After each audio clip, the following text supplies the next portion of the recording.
like to welcome everyone again to the City Manager Spotlight. This is our third installment, and I have come and brought all of you guys out with me today to the Guthrie Edmond Regional Airport.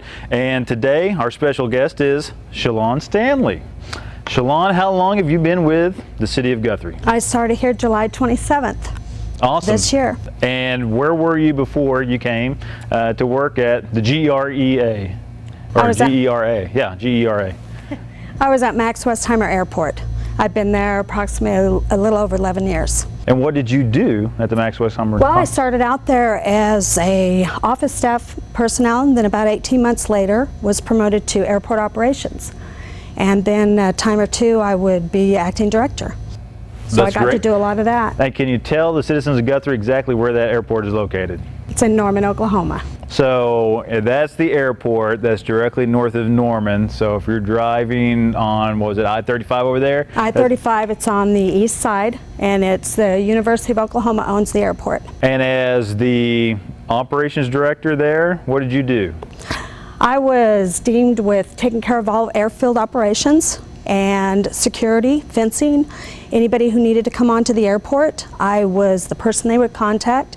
Any hangar lease tenants, any problems that were needed to be taken care of, I take care of that. Any gates, fencing. I'm going to assume once we opened up our position here and you made application, what drew you to becoming part of the family here in Guthrie and Edmond? Well, I'd been following the airport for quite some time, and I saw a lot of potential out here, saw that there had the runway extension. I thought that was really exciting. Started looking around the airport a little bit more. Also came into the town of Guthrie, saw the neat shops, met quite a few of the people, thought that they were really neat people. I wanted to be part of the group. I saw the potential here at the airport of growth and future development, and I thought it would be a great opportunity to be a part of it. I wanted to manage my own airport, but I also wanted to be a part of the growth here at Guthrie Edmond. And being a part of something that's a very unique part about our airport, you can tell it just in the title, where it's Guthrie Edmond, and we're very happy to be in partnerships with a fellow community here in the state of Oklahoma. And can you tell us a little bit about the 2-for-1 program that we got here for an airport, where we have both Guthrie Municipal and essentially an Edmond Municipal airport underneath one roof? Well, I think it's a neat opportunity. You've got these two communities coming together for the common goal of both cities. I know that you are one of my acronym departments, as I call it. We have relationships with all kinds of letters, and that includes the OAC and the FAA. Could you tell us a little bit about what those acronyms stand for and who they are and how they play a role with our GERA? OAC is Oklahoma Aeronautics Commission, and they are the state aeronautics commission for Oklahoma. They are the ones that get us our state money. In fact, they're the ones that just recently got us some money and enabled us to do the rehabilitation on the runway. And it was a crack and seal on the runway. That's a huge role in them. They put all the money together, talk with us about our NIPIAS, another acronym, which is the National Plan of Integrated Airport Systems. So they put that together, they come out and they do our airport state inspections to make sure that we're up and running along with the FAA regulations. FAA is the Federal Aviation Administration. They are our federal grants. So what we do at the airport is we make sure that we're maintaining the airport according to their regulations. So I'm here as an airport manager to ensure compliance with FAA, state and local standards and rules and regulations. And the great thing about what you just mentioned is that we're talking about monies that are coming from the state and come from the federal government. And typically, what portion does the state and federal put in, and what typically does the local the local government put in order to get projects done? The FAA is normally 90%. And the state is 5%, and then we split that between Guthrie and Edmond. The partnership that we have with Guthrie and Edmond is that anytime we do any capital improvement projects or any maintenance for the airport, salaries and wages, that is split 50-50 between Edmond and Guthrie. And that's a great thing. I always tell people that one of our goals in local government is to take money from outside the community and bring it into the community. And grants through the FAA and OAC are one of the best grant programs I've ever seen of taking money from outside the community, bringing it to the community, and then improving the infrastructure that we have here at our airport. And I also want to talk to you a little bit about economic development. And there's a saying out there that our runway is our main street when it comes to corporate America. And I would like for you to kind of tell me a little bit, do we have any businesses out here at the airport? And if so, who are they and what do they do? We do. We have 6 businesses out here, and when you say something about the runway and it being a mile of runway, well, they always say that a mile of road you can travel just a mile. But a mile of runway, you can travel the world. Here at this airport, we have several people using the businesses, and it stretches out to the community to include your businesses and industry, your agriculture, your emergency services, disaster relief, firefighting, LEO, so all those are really important. The businesses that are out here at the airport, we've got Crabtree Aircraft, FBO, and we have the Blue Skies do flight training school out of here. They're doing flight instruction. There's Zivco. They are right now retrofitting the A-10 Warthog to be able to fly in storms and weather. And also they're the people who manufactured the Red Bull racing plane, which is really neat. We have Spirit Wing out here, and they do a lot of aircraft testing and equipment and maintenance on aircraft. We've got Guardian Aero Patrol, and they're the pipeline aerial patrol. And there's a couple of other small entities, I guess individuals that do business out here. Yeah. And that's another one of the acronyms that I like to talk to you about, is that oftentimes people think of Guthrie, Oklahoma as rural Oklahoma, and may not necessarily have the infrastructure or the personnel to take care of everything that you'd want to in a larger community. But one of those acronyms you just mentioned was an FBO. So if I were person who owned an airplane, how many aircraft are already out here, how many spaces are available if I wanted to move my aircraft out here, and tell me a little bit more about the FBO. What kind of services they provide to me if I was an aircraft owner. The FBO is what we call a fixed base operator. When you fly into the airport, if you need catering, if you need to borrow a crew car, go to town, do some errands, we have those services available. We also have Jet A, avgas. Jet A is used for the larger aircraft. Single engine aircraft is the avgas. So they will take care of that. They will fuel them. They also will pull your airplanes around. That's basically what your FBO is going to do. Weather services, flight information that you need before you take your next trip. It's also a place where the pilots will stay. In fact, we're getting a new pilot's lounge just really quick here. Probably by, I would say in the next 6 months, we'll have a pilot's lounge here that allow the pilots to come in, do a little relaxation instead of sitting out in front of the FBO. And I think it'd just be a really neat thing for them. So the FBO also will provide some customer service. Do we have any mechanic service that come along with our FBO? There is mechanic services and maintenance and repair, power plant, airframe. And also, I know you made mention that the different types of fueling available. What kind of fueling capabilities do we have available? Do we have any trucks? Do we have just stuff that's fixed? Or, I mean, what do we have out here at our airport? We do have 2 fuel trucks, a Jet A and an avgas, and then we do have self-serve fueling for aircraft that come in after the FBO is closed. The FBO is open from 6 to 6.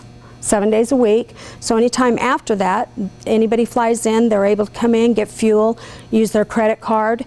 And then we also have 3 different tanks, 3 8,000 gallon tanks. One's a self-serve and the other 2, one's avgas, one's jet fuel. After hours, they're also able to come through the gate with a keypad, and that allows them, we keep the gate secure at night when nobody's here, it allows them to come in and out of the gate and go and take care of whatever they need to do and then come back. And those people who take advantage of all those services that we're just talking about on the FBO are the people that actually have, who take advantage of the most, are the people that have fixed-based aircrafts here on site. And how many aircrafts do we have that are currently on our airport property? We have approximately 120 aircraft. Right now, there are 3 different entities that rent out hangars, and we are full to capacity right now. They do have a waiting list. It's long. I think it is at every airport around the around the country, around the nation.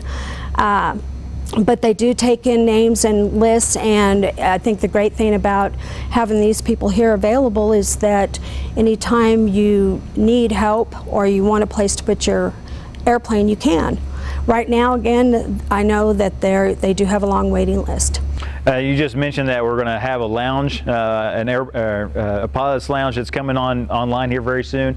You just spoken about a little bit about some crack sealing that we've done. Are there any other projects that we can look forward to in the next 2 to 3 years? Just recently, what we've just got through signing was a couple of independent private hangars that are going up, and those are a little over 4,400 square feet each. We do have corporate hangars, or corporate development, land for corporate development, and there's 9 spots altogether. One's been built on, so we have the remaining 8, 3 larger and 5 other that are 75 by 75 foot. We have sewer and water already hooked up, ready to go. And we hope to, I would say, I'm not sure if it'd be in the next 2 to 3 years, but we're looking forward to developing our northwest quarter of the airport. We've got 3 different taxiways all teed up and ready to go. Just need to do a little dirt work and get some, if people need water or electricity, we'll be able to hopefully do that at a moment's notice. I'll probably be in the next couple of years though. And future, hopefully acquire, as far as on our master plan, acquire some other 12 acres, acquire some land out there. We've also look forward to doing we're going to do a design-only phase here for our for lighting on the runway lighting for design only. This next year, fiscal year 16, fiscal year 17, we plan to implement and construction of completely redoing our runway lighting. And so we'll have all LED lighting on our runways, which will make it really nice. We just also had ODALS, which are ODALS. It's omnidirectional light system, alignment light system put in, approach light system, sorry.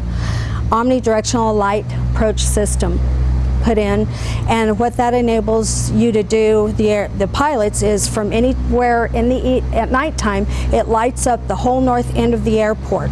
You can see it for several miles from any direction. So that allows pilots to see that end of the airport, because it's been such a black box for people to come in. It'll make it really nice for the pilots. And Schellon, I know that as a kid that was growing up in Oklahoma, reading about the Gordon Coopers, the Thomas Staffords of the world, I wanted to grow up, I wanted to get an airplane, I wanted to touch the sky, I wanted to go out in outer space, and a lot of ways for younger kids and families who may not own an aircraft and that may not be able to come out and access the airport each and every day. We have an event that's called a fly-in. I heard it was an incredible success. Could you tell us a little bit about that fly-in and how we're introducing the community to the airport and vice versa? The fly-in is annual, and every year we try to invite the surrounding public, all the pilots, young children. We reach out to all the schools and put flyers out to them, invite them in.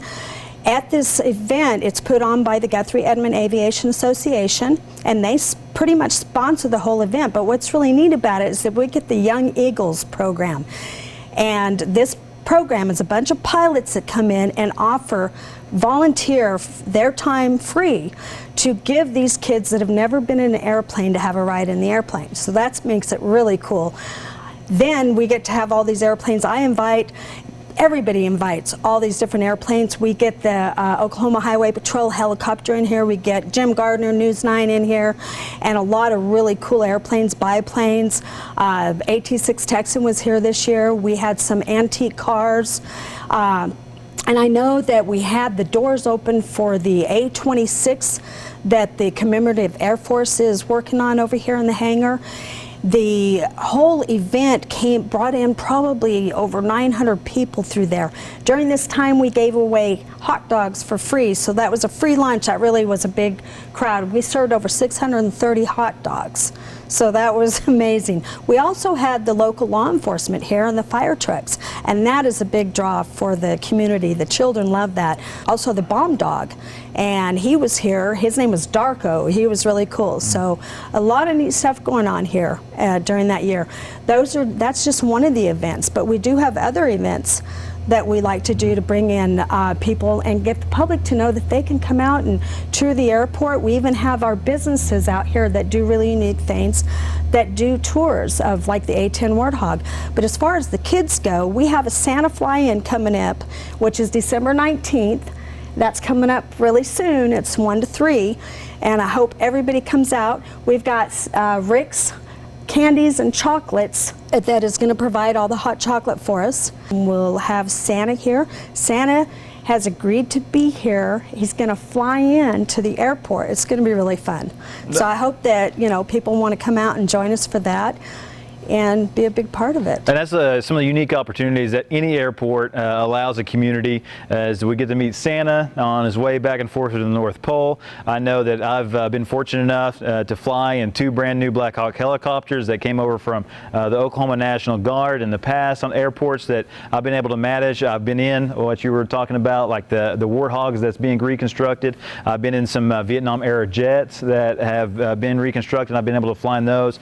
Some experimental aviation type of aircraft I've been in, and I've been fortunate enough also to meet the golfer, the Golden Bear, Jack Nicklaus, because he flew his airplane into a local airport. And those are all opportunities that I wouldn't have had otherwise unless we had an airport in our community. And I'd like to thank Schellon Stanley for being with me here today, and she has done an incredible work in a short amount of time and has brought us all up to speed on what a credible asset is for an airport to be in your community. And again, thank you for being with me today. And right now, I'd like to throw it over to Chalk Talk with Dr. Mike Simpson.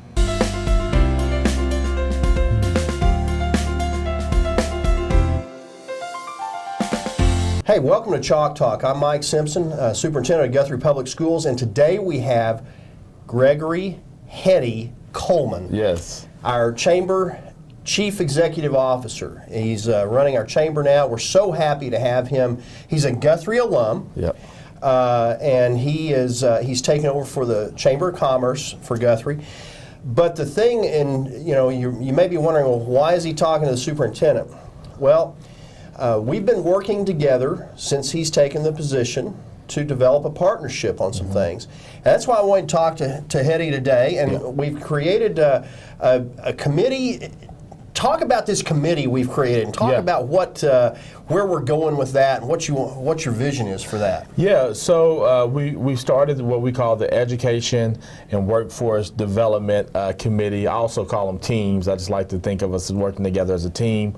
And the purpose for that is that we want to see a big business or organization with every school. Like, we want to see that partnership happen to where our business people, our investors, who are our chamber members, we call them investors, we want to see them start taking ownership of our education system here in Guthrie, because we understand that it's vital that we have a successful education system in order to continue to grow our economy. One of the things that we like to think that we're doing here at the Chamber is that we're raising the quality of life in Guthrie, America, via our investors, by growing our economy. And the school system plays such a big role in that. And I just want to make sure that our Chamber members are getting involved. And so, like I said, we want to put a big business with every school, and then we want to put a small business with every classroom. And what happens with those relationships is that the businesses support the schools, but at the same time, the schools really go back into saying how successful the businesses are as they continue to cultivate the greatness that what y'all are doing at the Guthrie Public Schools, and we appreciate you. Well, and I really like the idea, because what we're doing is we're putting the community together with the school. Yeah. One of the things when I became superintendent, it kind of struck me that we seem to be together on a Friday night for Blue Jay football. For sure, yeah. but then we disconnect. Yeah. And I'm bringing that back together. Now you talk about education and workforce. Yeah. Okay. Yeah. So tell me how that works, and tell me about, because I think Meridian Technology Center is also involved in this too. Yeah. So talk a little bit about that and what our goal is there. Yeah. So the workforce, again, in order for so let's say AutoQuip is a big business here in Guthrie, and if AutoQuip needs employees, we want them to be able to have that opportunity to pick from people right here in our community. And so organizations like, is that me? That's me. Oh, I have never had to have a second take. Except when you're involved.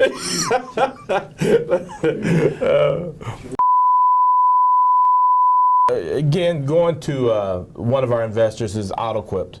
And Just added a second shift. Just added a second shift. That's right. And, That's right. And with that second shift, they needed what? They needed employees. They need employees. And we need to make sure that they can find employees right here in our community. And so what happens is you have organizations and also chamber investors like Meridian Tech who equipped individuals to be able to go and get these jobs. And so we want to be intentional with this educational workforce team that we are also being mindful of that, and how do we make sure that we prepare our students to take advantage of these opportunities with our investors like AutoQuip. And so we just really want to be strategic in making sure that happens as well. You know, one of the things, I've been out and toured AutoQuip a couple of times with their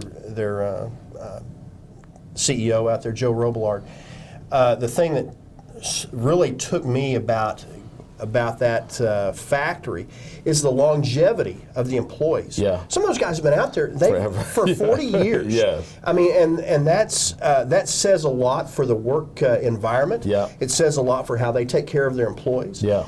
And it says a lot about what they do for Guthrie. Yeah. And so AutoQuip is a big partner with the Chamber, I know, Yeah. and with Guthrie Public Schools. We're excited that they're starting a second shift, but we're also excited that the focus of this committee is to be able to put our students in potentially in jobs where they stay in Guthrie. Yes. Yeah, and when you go back to 40 years, what needs to happen is eventually some of those people are going to have to retire. Exactly. And who takes those jobs? We want our students to be able to take those jobs, because there's nothing like being able to say, hey, I can go get on this job, and for the next 30 years, I'm secure. I'll be able to take care of my family and provide for them. But not only that, now my children can stay in this community and go to school there. And that's kind of the vision of what we want at the Chambers, to make sure those kind of things continue to happen.